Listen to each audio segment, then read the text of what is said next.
back a little bit. The Supreme Court voided the card reader which aided and increased official election results rigging. The Supreme Court declared a man who came fourth in an election as governor of a state. And that alone in itself helped to destroy Imo State and the sanctity of the ballot.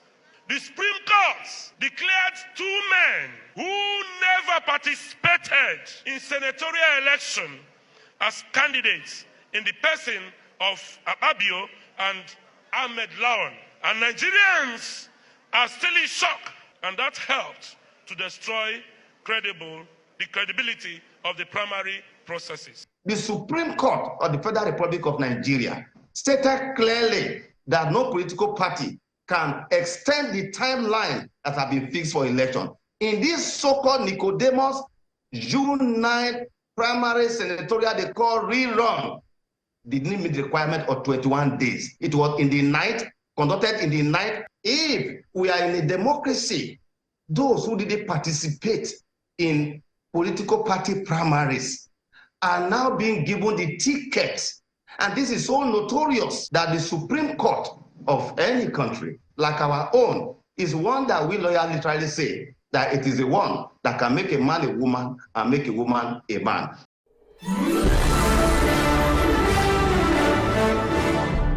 Wonderful people, viewers and subscribers, this is still BVI Channel 1. I want to state it categorically clear that Supreme Court of Nigeria is killing Nigerian democracy faster than Boko Haram, the bandits, the kidnappers all put together.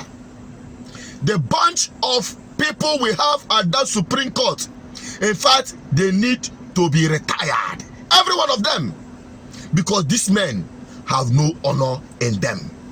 I want you to listen to some of these highlights of what they've done in recently from the judgment they are just dishing out from everywhere. Thank you very much, Ayo, for having me. Democracy is often associated with the rule of law. And in any democracy, the judiciary is one of the most powerful, if not indeed the most powerful arms to which all must bow, so that when there are disputes arising from elections, those matters are taken to court where they are expected to be resolved. But the practice around the world is to ensure that the process of election, which is what people like myself, we are more interested in, the process, and the outcome be determined by the people.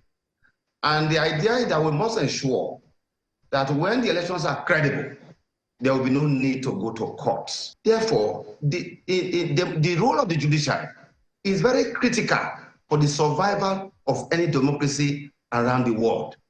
Now, back home here, are we satisfied with the role of the judiciary so far? I am on record for several years, and that I've been carrying placard in my heart, and this is historical, that the judiciary has not lived up to expectation.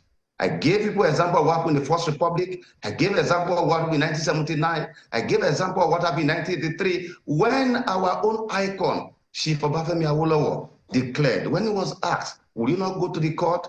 Awolowo said, and I quote him, these are not my words, I will not go to court because the judiciary, according to him, will not give electoral justice. And that was why he refused to go. That has been the pattern. Recall that the June 12th that was aborted started at the doorstep. Of course, the politician will start it, they will go to the judiciary. At the end of the day, everything ended up and aborted, such that on the 23rd of June, when the notice, the press statement to annul June 12th was released, it was said that the June 12th had to be annulled in order to save judiciary for anarchy. This is what they have said. Now, fast forward, where we are today. For a very long time, for a very long time, internal party democracy had been under life support. That was why there was massive effort by all Nigerians. The National Assembly and the President signed the 2022 Electoral Act to ensure that for a political party to conduct primary, you must give 21-day notice. That's section 82 of the Act. And that INEC under 84 must monitor, and that such persons must emerge from valid primaries. The outcome of the judgment we have seen so far is finally has put a dead nail to this section. In fact, what has happened is what we call the interment of section 82, section 84, section 29 of the current Act. However, the current Act, we have moved away from that long time ago. The current Act, first and foremost, Ayo, let me quickly say this here.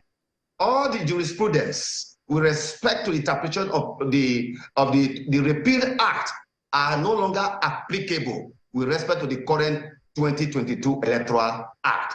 Now, let me say this here, that if our democracy is based on the rule of law, it meant that political party leaders must respect first their internal members. The fact that it's an affair of political party that INEC required to monitor does not mean that you would not, adhere to the procedure. Let me clear the issues about whether INEC refusal to monitor or not monitor.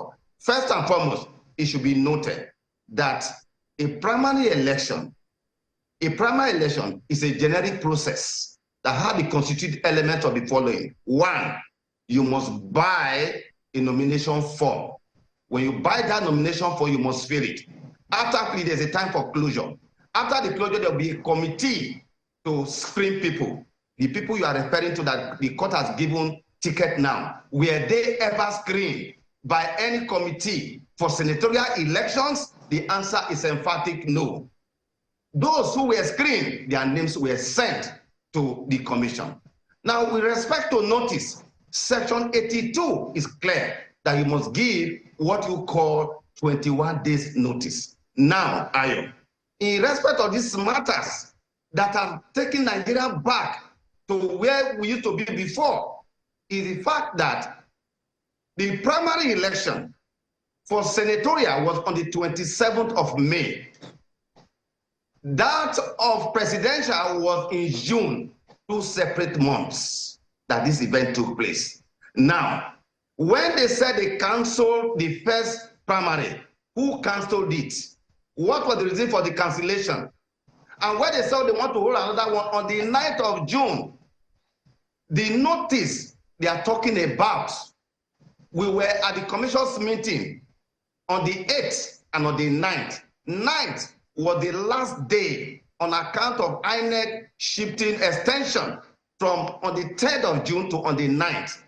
Presidential primary ended on the 8th. The whole world, Nigerians, the entire empirical world, saw the actors who were in the presidential contest right now. So on the 9th, which was around 8 o'clock, I got a call. I was still in Abuja after our meeting. In the 9th, Ayo, that there was going to be a primary, what I call a Nicodemus primary.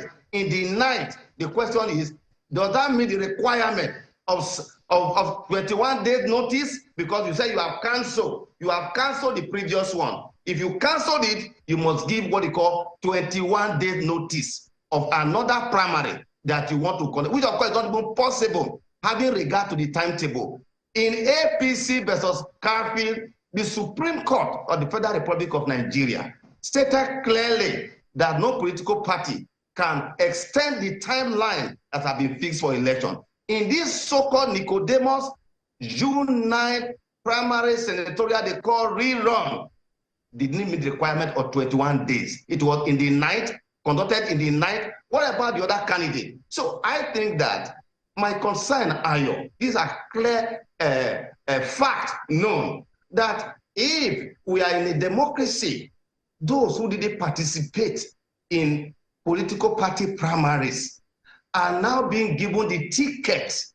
And this is so notorious. The whole world saw this happen. For me, it is what is now become a past tense, in the sense that the Supreme Court of any country, like our own, is one that we loyally literally say that it is the one that can make a man a woman and make a woman a man. However, even though we're going to bar, we have not lost our sense of justice, our sense of sanity with respect to that. The only implication, that the only worry I have is for the future, because this judgment had implication for the future. And so for me, really, I believe that in our democracy, the judiciary must be able to call justice by its true name. This is the act of politics. This is the act of politicians buying judgments, trying to manipulate the system so that they will find their way back into power and continue their wicked enterprise in government. The Supreme Court is supposed to be, the court itself is supposed to be the last hope of a common man, but in Nigeria, reverse is the case. And in any country, in any government that deprives the people of justice, equity, and fairness, that country or that government should not be considered a government. And that is exactly what the Supreme Court is telling Nigerians, killing the morale of Nigerians to have confidence in the electoral process that produce their political leaders. And I can tell you,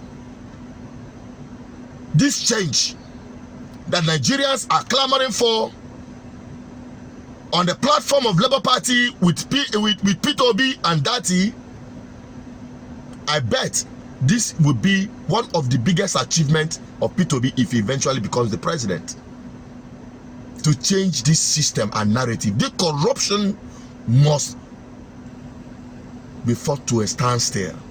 You are talking, they are now being used to stop the CBN because the politicians are bankrolling them. They are being used to undermine democracy itself by thwarting the will of the people. It is bad enough they made someone who came forth in an election the governor of Imo State. That is bad enough. The new electoral act was very specific on the matter that concerns Lawal, but the Supreme Court gave him ticket. But I can tell you, Nigerians, just like you had, you have the ultimate say. You see this man, why we are bringing it to you, for you to identify men who are desperate to remain in power so that you continue suffering. Punish them with your vote as much as you can. Vote them out. If there is nobody else to vote for any other candidate except them, so as to teach them a lesson that the power belongs to the people and not the Supreme Court. I know some people say, oh, whatever you do, the Supreme Court will go and not change it. That is why you need men of character and principle that will fish out these bad eggs, flush them out. I don't mean that every Supreme Court judge is corrupt, but many of them are corrupt because the system is corrupt. The government is embellished in corruption. And that is why it is important, Nigerians, you have to sit up and fight for your freedom. Because freedom is not given, it is taken. And you can only take that through the ballots. In as much as they try to undermine Nigerian people having confidence in the system through ballot, continue fighting until you get it right. There is no two ways about it. Because some people will catch in on this and tell you not to vote. It doesn't matter if you vote or not, because the Supreme Court will turn it upside down.